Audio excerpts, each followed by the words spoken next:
Hello and welcome. Thank you for joining today's conference, Discussion of Potential Monitoring and Transparency Measures for Priority Wheeling Through Service. Before we begin, please ensure you have opened the chat panel by using the associated icon located at the bottom of your screen. If you require technical assistance, you can send me a chat. I am your event producer, Ahmed. You can send questions through the presentation to all panelists from the drop-down menu in the chat panel. Enter your question in the message box provided and send. For the verbal Q&A, all audio lines have been muted until the Q&A portion of the call. We will give you instructions on how to ask a question at that time. You may press the raise hand icon to raise your hand. At that point, I will be sure to unmute and you may ask your question. I'll be turning it over to Adam Swadley. Please go ahead.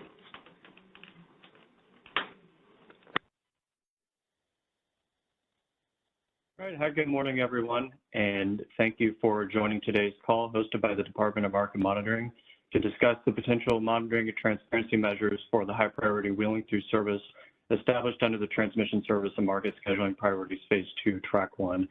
My name is Adam Swadley. I'm a senior advisor here in the Department of Market Monitoring at the California ISO. Before we begin, please note that today's call is being recorded. The recording will be available on the ISO's website for informational purposes. And additionally, today's presentation should not be reprinted or quoted without the permission of the California ISO. I will pause at various points along the way for questions or comments. Our hope is that this will be a sort of two-way conversation. We're here to seek feedback and input from stakeholders today. The call will conclude with an open forum type setting to provide feedback, ask any remaining questions, and make additional comments. And so just as a reminder, when asking questions or making comments, please do state your name and affiliation.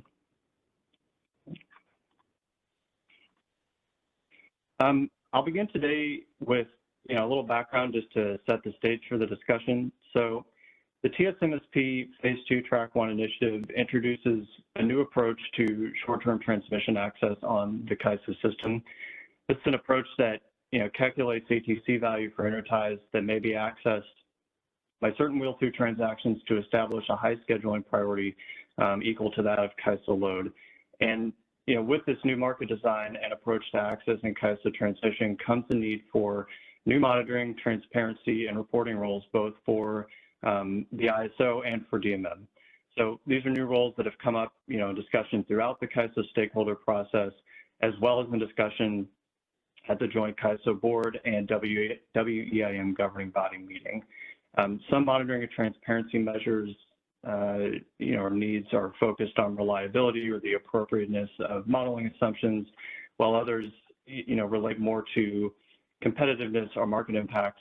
And therefore, the ISO may be better positioned to provide transparency and reporting in some areas, as has been contemplated in the policy development, while DMM may play a role in providing further monitoring and analysis in other areas. It is important to note, as we're discussing new monitoring and transparency metrics, that the ability to implement any new metrics or any transparency measures is dependent on having access to all of the necessary data. So to this point, I'll just say that DMM is working currently with the ISO to assess and ensure the availability of all necessary data. However, to the extent that any data is not collected by the ISO or is otherwise not available to DMM or the ISO, this would be an impediment to producing some metrics and transparency measures. So moving on to the purpose of today's call. Today's call has three main purposes. The first purpose is just to review monitoring and transparency needs that have been identified through the CAISO stakeholder process, as well as those identified in the ISO Board of Governors and WEIM governing body discussions and DMM's own review of the policy. The second purpose is to review ideas of measures to provide transparency and new potential monitoring metrics. In reviewing these ideas, we don't intend to make a commitment on the part of DMM or the ISO to produce any specific metric or transparency measure, but rather to hold this open discussion to discuss ideas and solicit stakeholder feedback. We also note that any metrics that are ultimately produced by DMM for internal use would only be made summarized or made publicly available in reports at DMM's discretion. You know, some metrics may be of a sensitive nature or may not be suitable for publication. And so finally, you know, the final purpose is to provide an opportunity for discussion and stakeholder input. In doing so, you know, we do want to note that this phase of the policy development is finalized, and so we're not seeking to discuss the merits of the approved policy, but rather to keep today's discussion focused on the potential monitoring and transparency measures related to that policy. So I can start with a high-level overview of identified monitoring needs before diving into the details of some of the potential transparency measures and specific metrics. There have been several types of monitoring and transparency measures identified through the CAISO stakeholder process, discussion at the board and governing body meetings, as well as the comments filed at FERC. And you know, the concerns are varied across participants, but one objective in developing metrics and transparency measures could be to provide valuable information to all parties and to produce metrics that can provide a level of assurance to multiple parties with varied perspectives. And so the idea here is that these measures would help to provide assurance of competitive access to high quality, high priority transmission for external users scheduling mill-throughs across the CAISO system, while also ensuring reliability to meeting the needs of CAISO native load. So in reviewing the potential monitoring areas, we can categorize them sort of broadly in three areas: ATC calculation components, access to ATC by non-CAISO entities, and access to ATC by CAISO entities. The need for transparency and monitoring, you know, is something that was contemplated in the ISO's development of the policy, and the ISO is committed to providing transparency in some areas.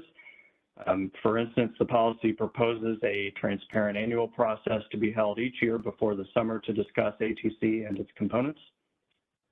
The ISO has stated that this stakeholder meeting would allow stakeholders to review the underlying data and assumptions, to ask questions of the ISO, comment on ATC calculations, and consider possible changes or enhancements to values, and discuss the determination of the TRM or transmission reserve margin values for the upcoming 13-month period.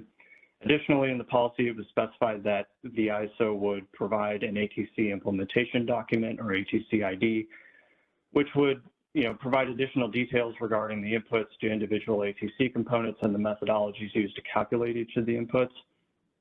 In implementing the proposed ATC methodology, the ISO would update its existing ATC ID document to describe in greater detail the methodology for calculating, in particular, the ETC and TRM components as compared to what's in the tariff. The ISO is also committed to posting some data on OASIS, including, you know, ATC values and components going into that calculation. And so, you know, these are some of the measures that have been contemplated by the ISO and incorporated into the policy development. However, there are additional monitoring and transparency roles, and it's those roles and opportunities for expanded transparency that will be the focus of our discussion today. So the next several slides will step through some potential monitoring metrics or additional measures of transparency. And following that, you know, we will have designated time at the end for questions and open discussion. Before we move on to review specific metrics and transparency measures, I can pause to see if there are any questions or comments on the discussion so far.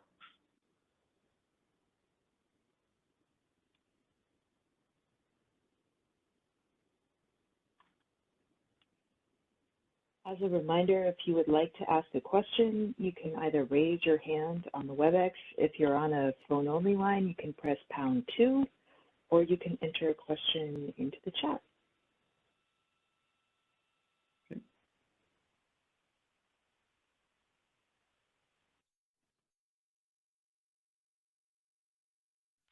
Okay. Let's see, so moving to the first category of potential metrics and transparency measures that we might consider, would be ATC calculation components. So consistent with the goal of transparency measures, all transparency measures and monitoring metrics, we view this category of transparency measures in, supporting all users of the KISO transmission system. The idea here is that transparency around ATC, around the ATC calculation to support an accurate calculation ultimately supports the reliability of both KISO BAA while supporting the high quality nature of the high priority wheeling through rights. The first couple of potential metrics we might look at would, assess the TRM and the KISO native load need calculations. And the basic idea here is just to see how these values might align with the observed needs and ultimate use.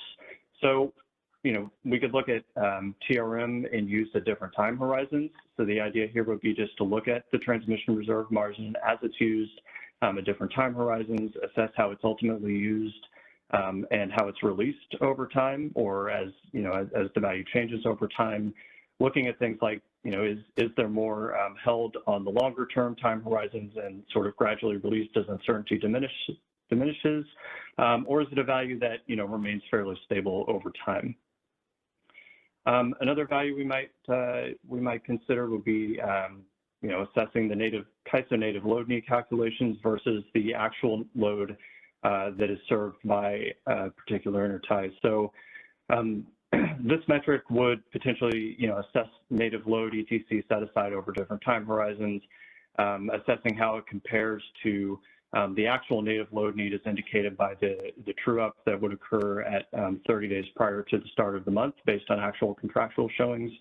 The spirit of this metric then would be to assess whether the true-up sort of consistently changes the calculated KISO native load need in one direction or the other. So does it appear that the estimate made on longer term time horizons is consistently over or underestimating the needs of KISO native load?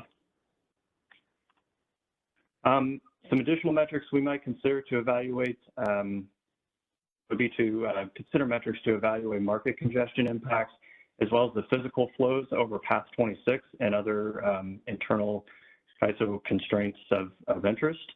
So starting with the evaluation of impacts on path 26, we could assess congestion on path 26 versus high priority wheel through volume importing north of path 26.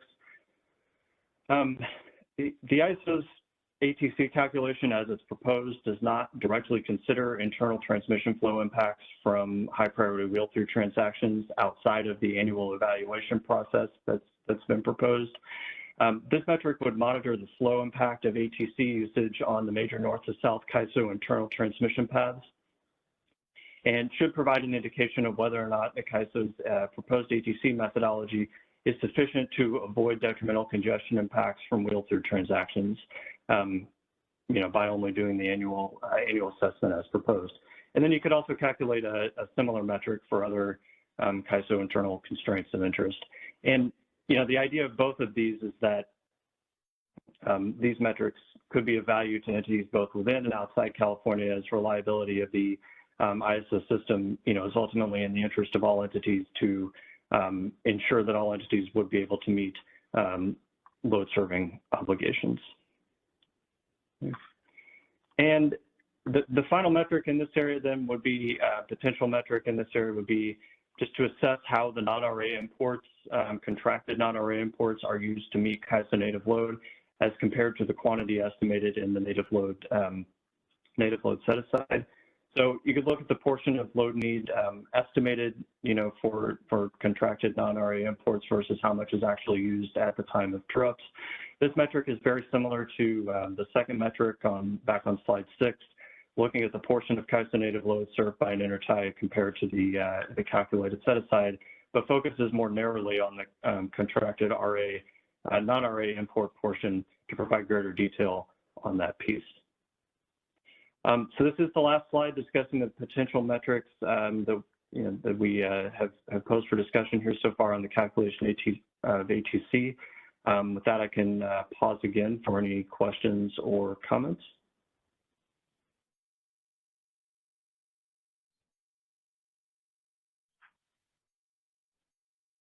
I'm not seeing any hands raised or any questions in the chat. As another reminder, if you would like to send any comments or feedback after the meeting, feel free to send them directly to dmm@kaiso.com. Thanks very much. Okay. All right. So now we can shift to the next category of potential transparency measures. We consider different ways to evaluate access to ATC by non-KAISO entities. So I see that we do have one question.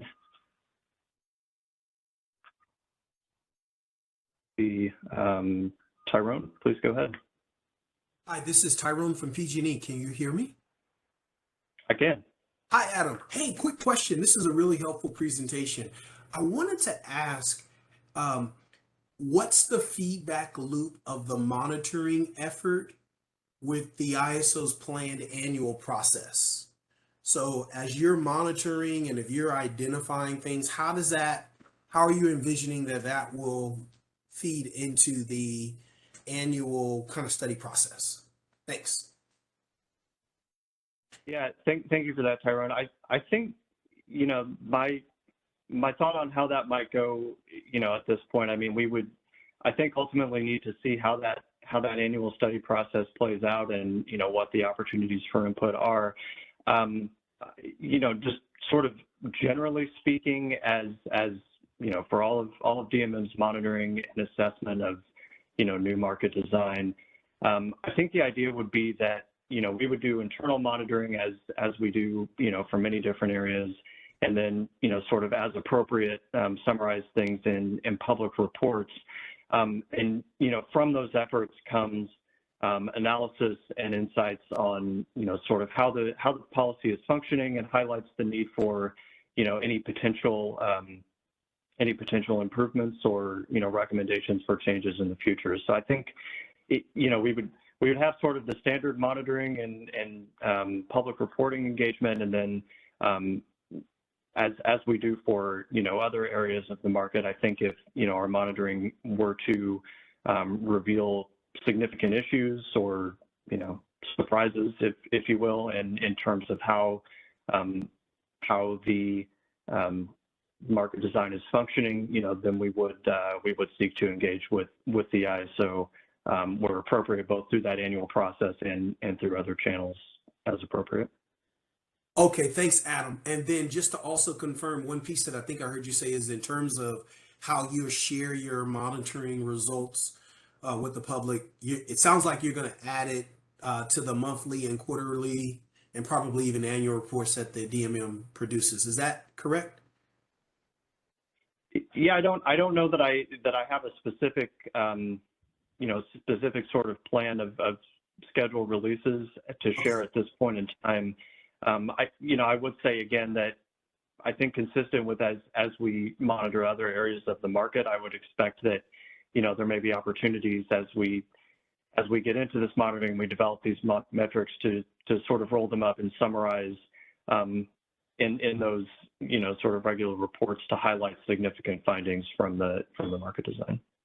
Okay, I guess that it'd be interesting to hear. That definitely makes sense, probably on the long-term basis, and considering that this is a new product or new approach that's being implemented, it'd be good to get a sense of how the initial monitoring will be shared with the public, how you all are thinking about it. But that, I don't think it has to be decided or determined now, but it would be good to maybe say, like, hey, this is the initial approach. Maybe we're kind of hitting these intervals. And then as we get more and more comfortable, it shifts to something else that's a little bit different. Okay. No, thank you for that feedback, Tyrone. I'm making a note of that, and we'll take that back. So thank you. All right. Hey, thanks, Adam. Appreciate you. Take care. Okay, it looks like we have another question. Yes. Hi, Adam. I just had a quick question. You may have addressed this earlier, but since the 2024 process has already started, how would this feed into that? Yes, I think you know, and this is something that will be touched on a little bit later in some detail in the presentation here, but essentially, you know, we would expect to start developing metrics and doing this sort of ongoing monitoring as the data are available to do so. You know, that's sort of a fluid process as the ISO, you know, works through their implementation, and even as, you know, we're still awaiting the FERC orders. So I think at this point, what I can say is that, you know, as data becomes available and as we have the resources to develop metrics, we would start doing that monitoring and providing, you know, feedback where appropriate. But that is sort of a developing process. So to the extent that things are going on right now, you know, the monitoring would not be immediate because there's sort of a ramp up period to, you know, acquire the data and build the infrastructure. But as soon as we have that data and infrastructure available, we would, you know, begin that monitoring.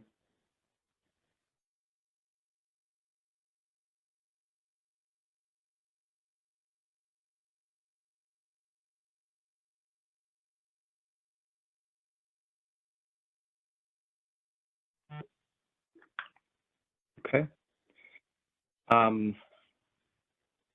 So I don't see any additional hands or questions. I think we can go ahead then to the next category of potential transparency measures that we might consider. So this would be consideration of different ways to evaluate access to ATC by non-CAISO entities.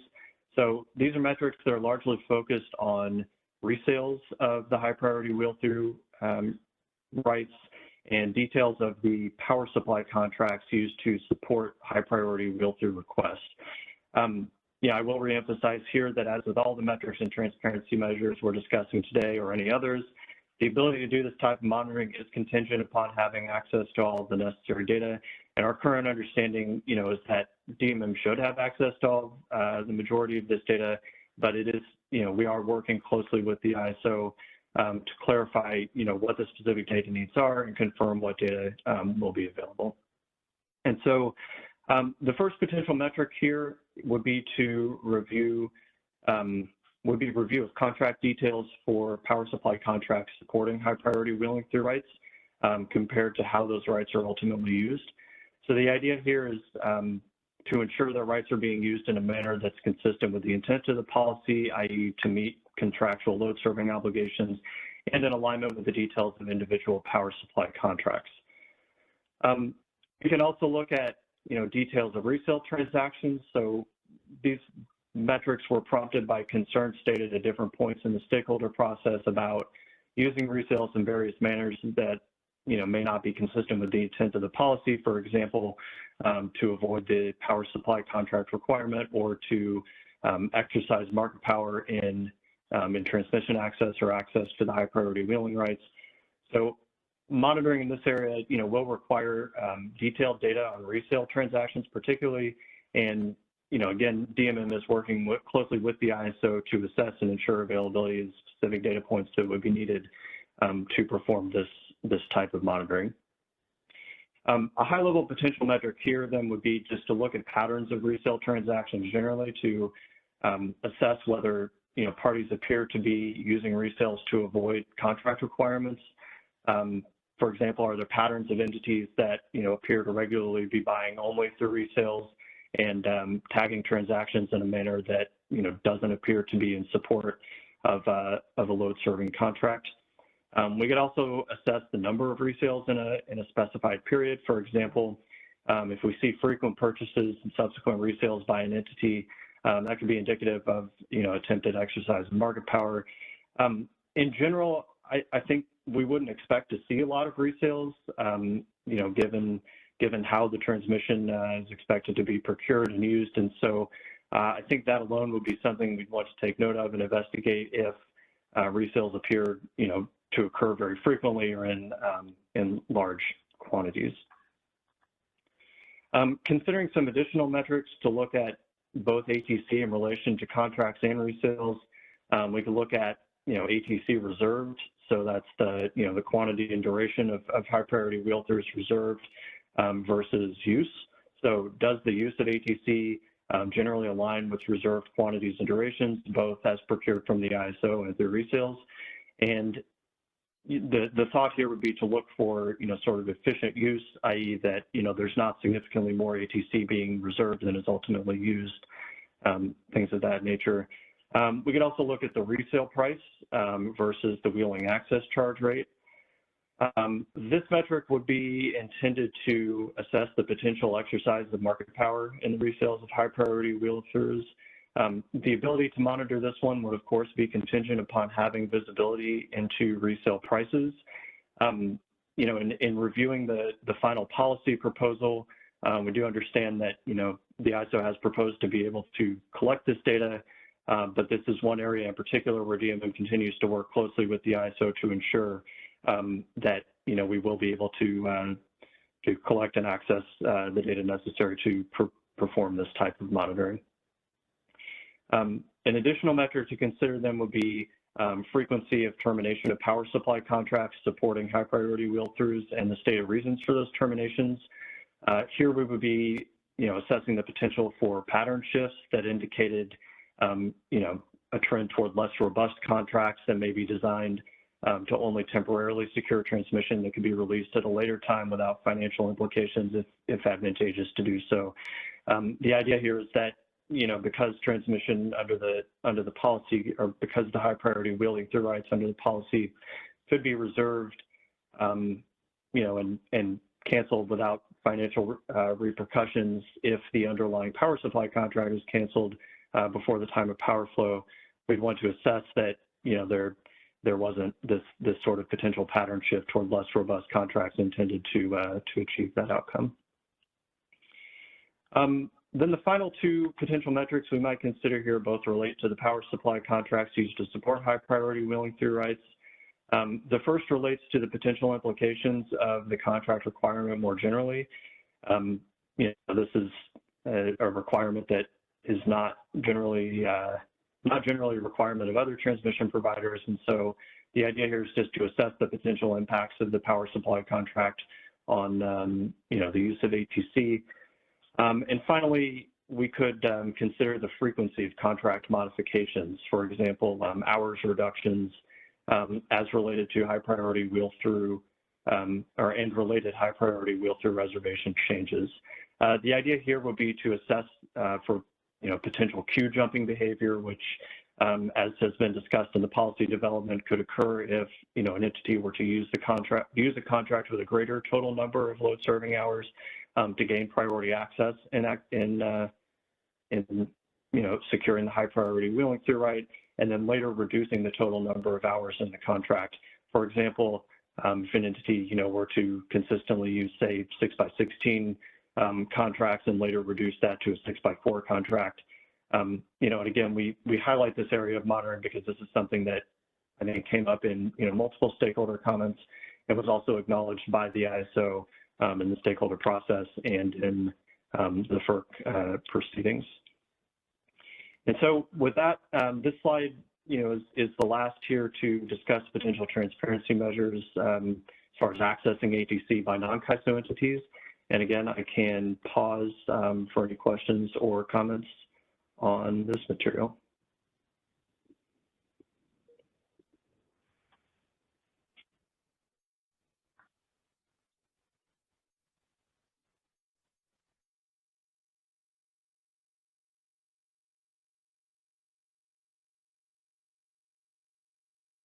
Okay, see any questions at this time?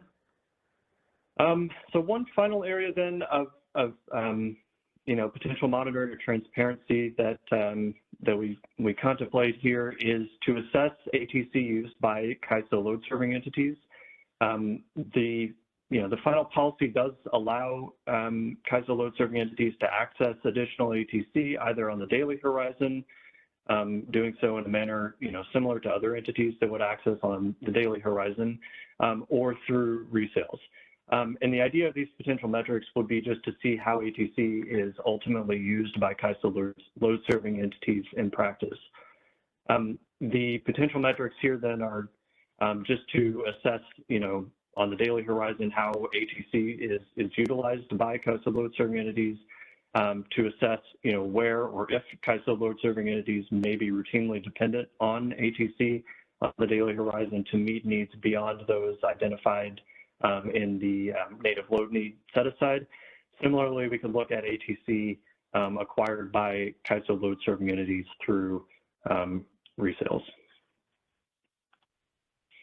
And so, in summary, then, we've outlined several potential metrics and transparency measures here that could be considered by DMM or the ISO as appropriate.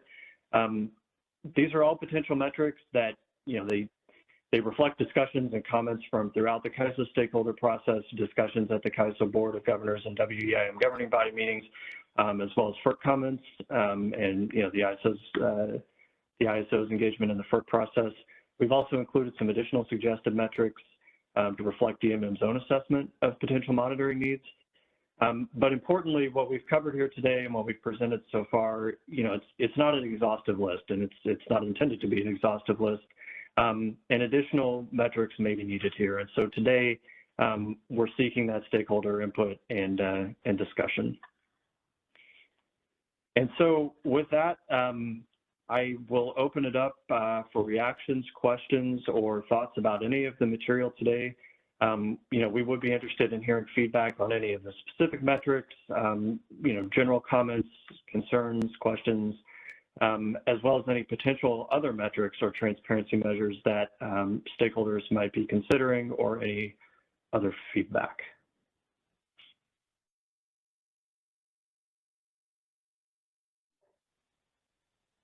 I do see one raised hand. Please go ahead. Hi, Adam. It's Natalie from the PUC again. Can you tell us where we would like to, if we reviewed this and we had some additional proposals, is there a forum where we could provide this to you? In what format and what forum do we have for submitting comments? Yes. So comments and I think additional questions or feedback could be submitted directly to DMM. So we could accept comments at the DMM email box, and that's just dmm@caiso.com. Okay, great. Thank you. Mm-hmm.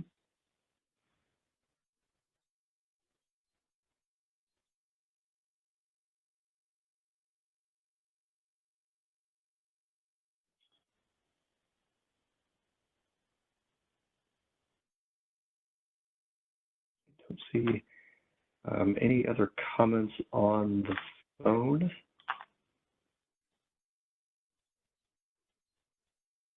Let's give it one more moment here. And again, yeah, if folks have additional comments or questions or thoughts following the call, we would certainly appreciate hearing those. Again, that email address is dmm@caiso.com, and we could also potentially repost the slides with that contact information. I apologize, that was omitted from the end of the slide deck here.